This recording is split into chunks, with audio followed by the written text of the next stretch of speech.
Hello नमस्कार, मधुराणीज ब्लॉगमध्ये तुमचं सगळ्यांचं मनापासून खूप खूप स्वागत आहे। आणि जसं की उन्हाळा लागला आहे त्यामुळे ना सकाळी सकाळी ना हे मस्त असं थंड वातावरण असतं आणि ज्या वेळेस मी टेरेसवर येते ना तर खूप छान वाटतं। सो आवाज अजून पण आपला आहे तसाच आहे, असो आवाज येईल आपला ज्या वेळेस यायचा त्यावेळेस। आता आपण आपलं काम करूया। तर म्हटलं थोड्या वेळासाठी टेरेसवर जाऊया, घरातले सगळे झोपलेले आहे आणि अशी छान मोकळी हवा खायला मला खूप आवडतं आणि थोडंसं रिलॅक्स आणि खूप छान फील होतं, म्हणून मग मी आता टेरेसवर आलेली आहे। छान असं ऊन पडलंय, कोवळं ऊन आहे सकाळचं, त्यानंतर मस्त असा हवेत गारवा आणि मेन म्हणजे ना एकीकडनं सूर्य पण दिसतो, एकीकडे चंद्र पण मी तुम्हाला जस्ट दाखवला, अजूनही तुम्हाला दिसत असेल। सो चंद्र पण आहे आणि आजच्या व्हिडिओमध्ये काय काय होतं ते तुम्हाला दिसेलच, तर व्हिडिओ शेवटपर्यंत नक्की बघा। तर सगळी इथे झाडं वगैरे मस्त अशी, त्यामुळे मस्त अशी उन्हाळ्याची हवा पण लागते आणि आजूबाजूला झाडं असल्यामुळे मुळातच खूप फ्रेश वाटतं आणि भरपूर असा आंब्यांना मोहर आलेला आहे, त्यामुळे भरपूर असे आंबे देखील येतील, रामफळ पण आलेलं आहे। जितके काही फळांचे झाडं होते ना तिथे छान असे फळं आहेत, तर तुम्हाला रामफळ दिसू शकतात। हे बघा, पानं गळून गेले पण रामफळ मात्र त्याला नक्कीच आहे आणि यावर्षी पहिल्यांदाच आले त्यामुळे त्याची साईज जरा छोटी छोटी आहे। त्यानंतर ना मग बाहेरचं अंगण वगैरे झाडायला घेतलं मी।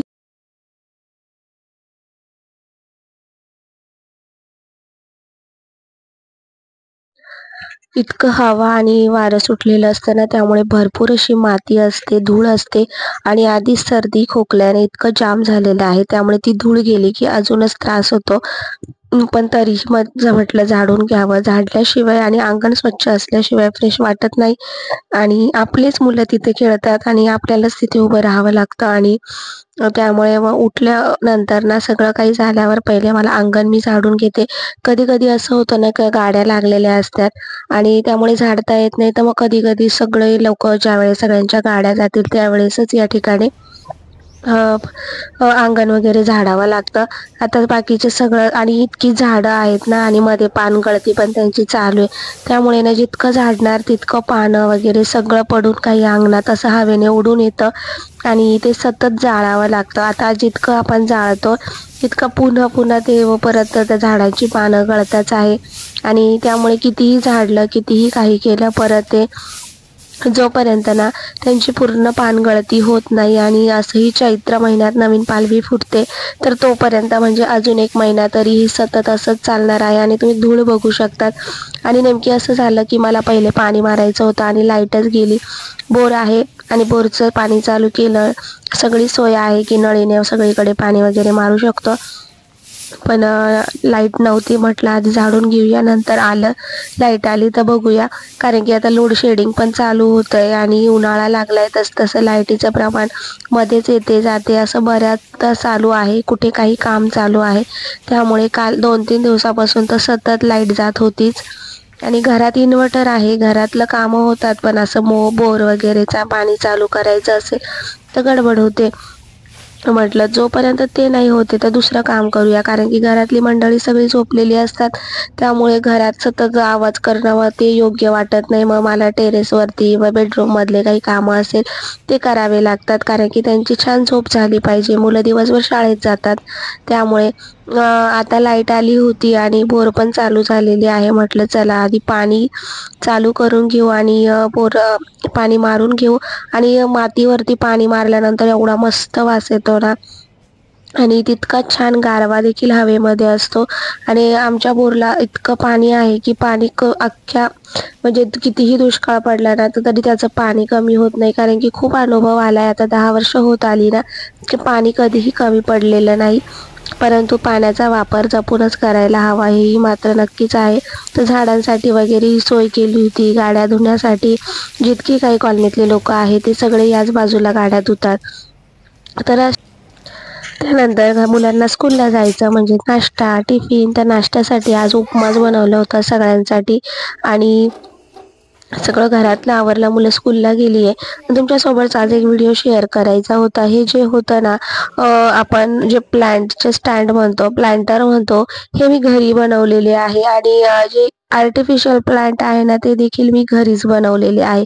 आता तुम्हीच बघा, घर सजवण्यासाठी ना आपल्याला खूप पैसा लागतो किंवा घर तसं लागतं असं बऱ्याच जणांचं म्हणणं आहे. घर सजवायचं म्हटलं की मोठी मोठी शॉपिंग करा, पैसे घालवा. तर माझं ना जे घरामध्ये आहे त्यापासूनच काही गोष्टी बनवायच्या आणि आपल्याला जमेल तसं आपलं घर सजवायचं असं असतं. आणि त्यामुळे ना हे सगळे जे तुम्हाला दिसतायत ना ते घरातले एक्स-रे होते, जे की लॉकडाऊनमध्ये, कोरोनामध्ये कोणाचे सिटी स्कॅन होते, काय जे काही घरात होतं ना त्यापासून मी हे आर्टिफिशियल प्लांट बनवले, जे मागे मी तुमच्यासोबत शेअर केले होते. आणि हे काही कलरचे डब्बे आहे, त्याच्यामध्ये मी माती ठेवली आहे म्हणजे ते उभे राहतील छानपैकी. तर हा बनानाचा टाईपचं जे एक होतं ना ते मी असंच म्हणजे व्हिडिओज बघितलेले आहेत किंवा बघतो आपण शॉपिंग बघतो, कोणाचे घरं असतात त्यांच्यामध्ये असे छान आर्टिफिशियल प्लांट ठेवलेले असतात. तर म्हटलं मी बघितलं होतं आणि हे प्लांट ज्यावेळेस ऑनलाईन बघितले ना तर खूप महाग होते. आणि मी जे बनवले आहेत ना एक्स-रेचे, आणि याला मी फॅब्रिक कलर दिलेला आहे, त्यामुळे हे असं आहे की ते मला वॉशही करता येतील. सो अशा पद्धतीने घरच्या घरी छानपैकी बनवण्याचा मी प्रयत्न केला आहे. मुलांच्या एखाद्या स्कूलमधल्यासाठी प्रोजेक्टला देखील हे कामं येऊ शकतं. केळीचे पानं तर खूप मस्त बनले आहेत. आणि त्यानंतर दुसरं पण एक जे आहे डेकोरेशनसाठीच लावतात, जेणेकरून घरामध्ये छान असं थोडंसं ग्रीनरी वाटेल. आणि याच्या आधी ना मी जे आपले नॉर्मल प्लांट होते, इंडोर प्लांट, ते पण लावले होते. पण फर्स्ट टाईम होतं त्यामुळेच मला व्यवस्थित कळालं नाही की प्लांट कसे ठेवायचे, काळजी कशी घ्यायची, आणि जसं मला हवं तसं ते प्लांट जगवू शकले नाही मी. त्यामुळे ते काही प्लांट गेले. आणि हे जे प्लांटर होतं ना ते घरातच मी PVC पाईप असतात, जे आम्ही ज्यावेळेस नळ कनेक्शन घेतलं होतं त्यावेळेसचे पाईप घरात उरलेले होते आणि त्यापासूनच हे बनवलं होतं. त्यामुळे माझे त्याचाही खर्च वाचला. पण जे काही जॉईंट आहे ना त्याचे फक्त मी खर्च केला होता आणि पाईपचा पण उपयोग छान झाला. सो अशा पद्धतीने घरात जमेल असं गोष्टी आपण करू शकतो. आवड असेल ना तर तुम्ही नक्की या गोष्टी करू शकतात. मग त्याच्यासाठी तुम्हाला चांगलं घर किंवा पैसा, याच गोष्टी किंवा सगळ्या गोष्टी काही विकतच आणल्या पाहिजे असं कुठलंही हे नाहीये. तर हे एक प्लॅन आहे ना ते खूप सुंदर, ते पण मी ऑनलाईन बघितलेलं होतं आणि म्हटलं की हे घरी बनवू शकतो. आणि इतके सगळे जे काही होते ना म्हणजे स्कॅन म्हणजे एक्स-रे वगैरे, ते ज्यावेळेस आवरत होते ना त्यावेळेस सहज डोक्यात आलं होतं की फेकून देण्यापेक्षा त्यापासून आपण असं काहीतरी करू शकतो. आणि मग तेव्हाच विचार केलेला आणि बरेच दिवस लागले करण्यासाठी. करायला गेलं तर लगेच झालं असतं, पण मुलांमुळे ह्या गोष्टी सगळ्या मॅनेज होत नाही. पण हळूहळू जसं जसा वेळ मिळेल तसं तसं मी या गोष्टी केल्या होत्या. सो आता पुन्हा एकदा छान लावते आणि तुम्हाला दाखवते की ते नक्की कसं दिसतंय ते.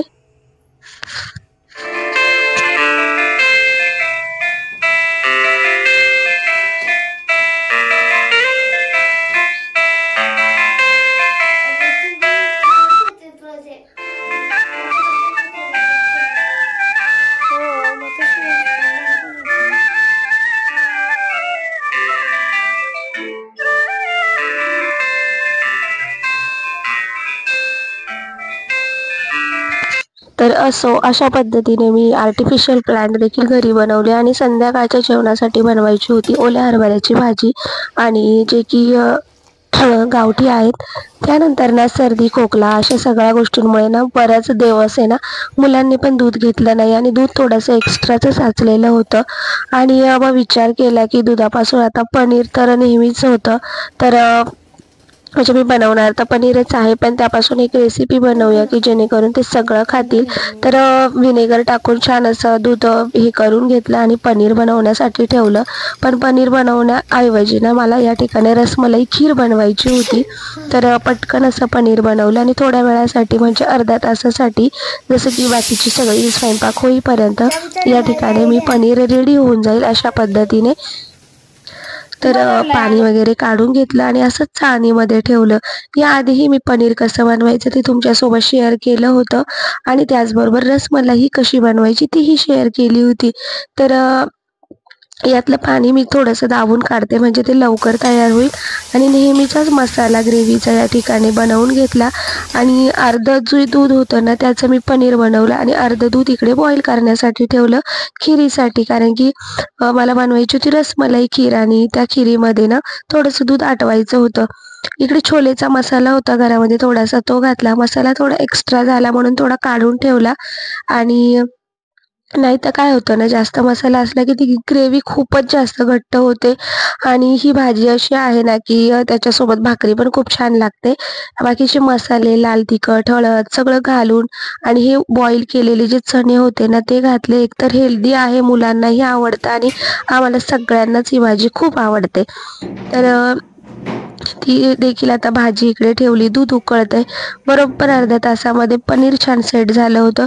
छोटीशी किसणी घेतली, ज्याने अद्रक वगैरे किसतो किंवा मोठीही घेऊ शकतात. आणि ना छान असं जे पनीर होतं ना ते छान किसून घेतलं या ठिकाणी. आणि आपल्याला बनवायची रसमलाई खीर आणि त्याच्यामध्ये ना छान असं हे पनीर गेलं की छान अशी जशी की आपण रसगुल्ले बनवतो, रसमलाई बनवतो, सेम त्या पद्धतीचं या ठिकाणी टेक्स्चर आहे ना ते या खिरीला येणार आहे. बाकी त्यामध्ये वेलची घातली आहे, साखर घातलेलीच आहे. आणि बघू शकतात क्रश केलेलं दूध पण भरपूर असं वाटलेलं आहे. त्यामध्ये ही वेलची मी कुटून घातली. आता मोठ्या मोठ्या वेलच्या आम्ही घेऊन आलेलो आहोत. वेलची महाग आहे, पण आमच्याकडे वेलचीशिवाय कुठलाही गोडाचा पदार्थ करूच शकत नाही. नसेल तर करणार नाही आणि खाणार पण नाही असं आहे. आणि रोज दुधामध्ये पण ना मुलं, माझ्या मिस्टरांना वेलची लागते म्हणजे लागते. तर त्यांनी स्वतः जाऊन त्या दुकानवाल्यांना सांगितले, तुम्ही एक्स्ट्रा पैसे घ्या पण त्याची क्वालिटी बेस्ट आणा की जेणेकरून त्यामध्ये काहीतरी निघालं पाहिजे. व त्यांनी खूप चांगल्या क्वालिटीची आम्हाला वेलची आणून दिलेली होती. यामध्ये पनीर घातलं आणि ही जी रसमलाई खीर आहे ना ती मस्त अशी थंड करून फ्रीजमध्ये खायची आहे. त्यामुळे ड्रायफ्रूट्स या ठिकाणी फ्राय केलेले नाही तर असेच टाकलेले आहे. बघू शकता मस्त अशी दाटसर ही खीर रेडी झालेली आहे. थंड झाली की फ्रीजमध्ये ठेवणार आणि मस्त अशी खायची आहे. असंही आता उन्हाळा लागतोय त्यामुळे थंडगार खायची इच्छा तर होतेच. चपात्या करून झाल्या आधी, कारण की काय मुलांना चपाती लागते, काहींना भाकरी लागतात. त्यामुळे इकडे भाकरी बनवायला घेतली बाजरीची आणि काळ्या मसाल्यासोबत बाजरीची भाकरी तर खूपच भारी लागते. तो भाकरी बनवते.